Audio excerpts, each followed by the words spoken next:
The moment is here, you can stop your search. It's Comics by Perch.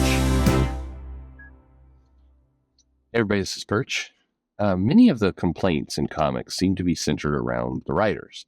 If you notice, just overall, it's the writers that take the vast majority of the criticism and the complaints and the other pieces. You don't see this much from artists.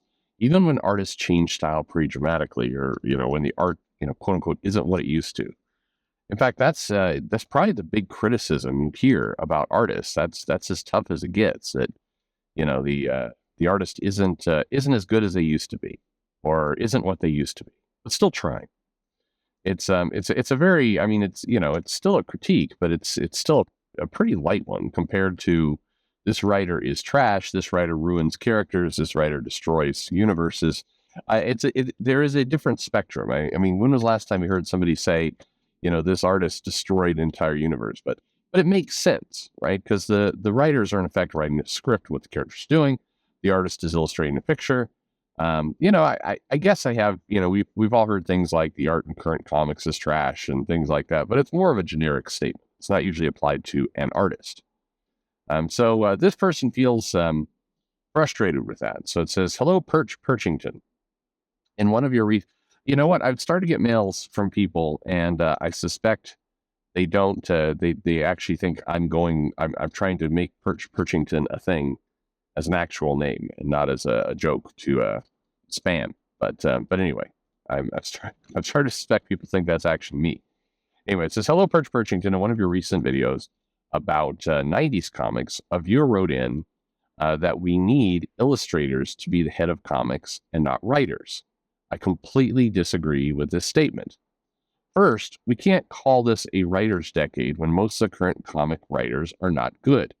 I've heard your sentiment of talking down writers in some of your past videos, and I'm tired of writers getting crapped on while everyone else kisses the feet of illustrators. It is my belief that both are super important." Well, of course. Even look at Jack Kirby. Is anyone really singing the praises of Orion, Highfather, or the Black Racer? Well, yeah, some people are.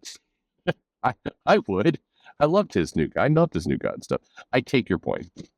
How about to the co-creations of Thor, Fantastic Four, and the Hulk?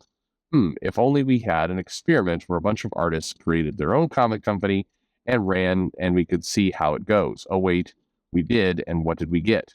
45 X-Men ripoffs and late books.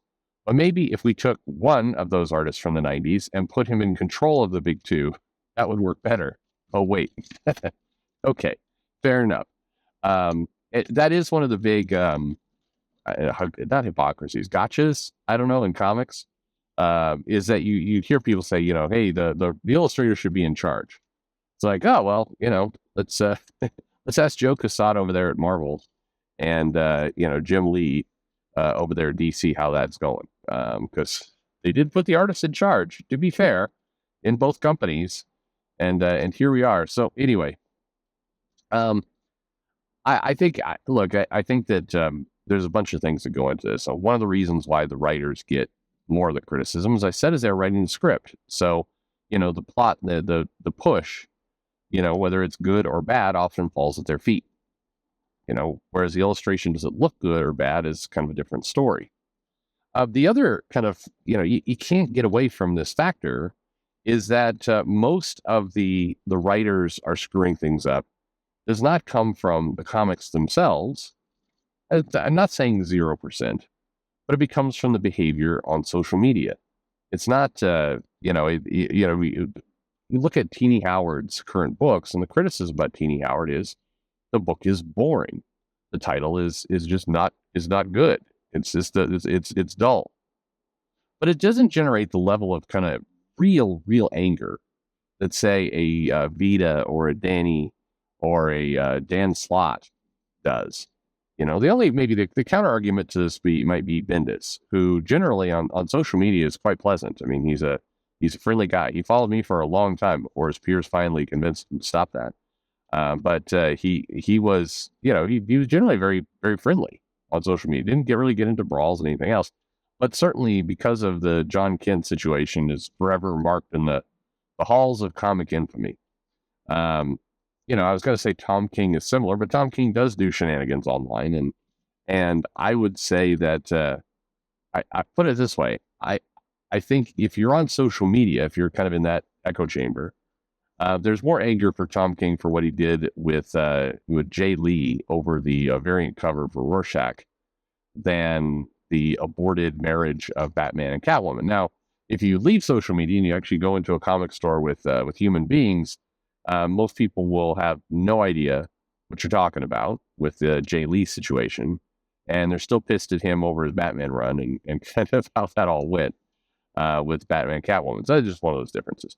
But all these things, I think it's one of the reasons why the writers take criticism is because the writers are out there in many cases, throwing punches or leaning into punches where the artists tend to just, be trying to get their shit done so they can move on with their day. Obviously, there are exceptions, Mark Brooks being one of them. But, by and large, it's the writers, it's the editors that are, putting themselves out there and kind of jumping into this fight where the artists don't. And so that's a big reason why you see people say things like that. The other thing is, it's a balance. I do think, you get a great writer and you get a great artist. And sometimes, by the way, those are the same person, but you get two great skill sets, great writing, great art, and you get a great product.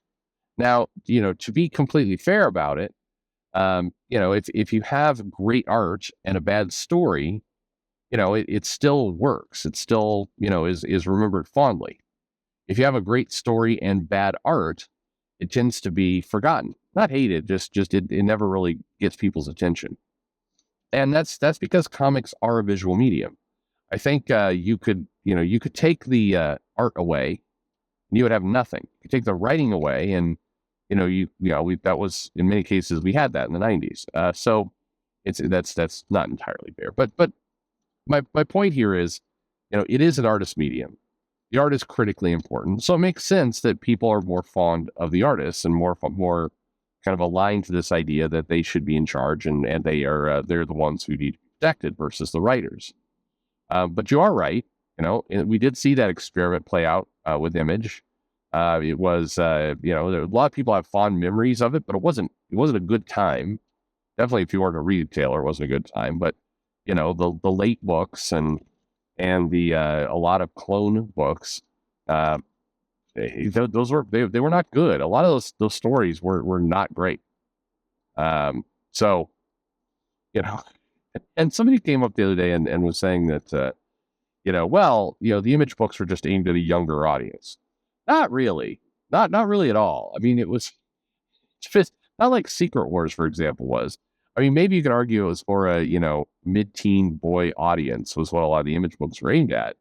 But, I mean, Eric Larson had villains that, shot period blood all over people. I mean, that was, I don't know, is that a kid's book? You tell me. There was that Youngblood comic where they were doing cocaine in a hot tub. I mean, I juvenile, but I don't know exactly. I would not say for kids. Anyway, I think the thing that you brought up that is a real good, not wake up call, but a good counter that a lot of people should keep in mind is when you say, hey, the writers are a bunch of jerks, you have the artists in charge. You go, cool, done. Well, I mean, Joe Quesada is not with Marvel anymore, but the big two had that happen, had that situation, and I don't know what's going on with Jim Lee right now as a chief creative officer. And, I don't, is Jim Lee going to keep going in the company? I don't know. Maybe. But people don't seem to be thinking that's going swimmingly. So I don't know. Anyway, what do you guys think? Writers taking too much of the blame? Let me know in the comments below. And thanks for listening.